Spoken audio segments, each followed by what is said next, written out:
এবং বিএনপি গণ অভ্যুত্থানের পরে সবগুলা মানুষ জেলে ছিল।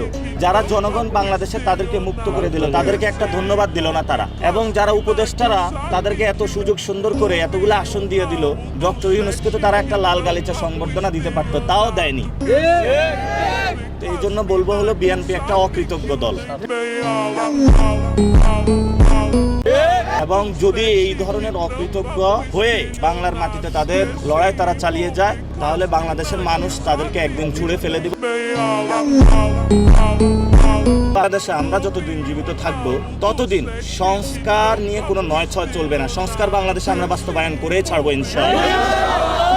এবং আওয়ামী লীগের যে দফা রফা করেছে এবং ভারতীয় হিজুমনির, সেটাকে যদি বিএনপি নতুনভাবে পুনর্বাসন করার প্রচেষ্টা চালায়, যারা বিএনপির মধ্যে এটা প্রচেষ্টা চালাবে তাদের সাথে আমাদের শক্ত লড়াই হবে। আমরা বাংলার মাটিতে কখনো খুনি হাসিনাকে পুনর্বাসনের চেষ্টা মেনে নিব না ইনশাআল্লাহ।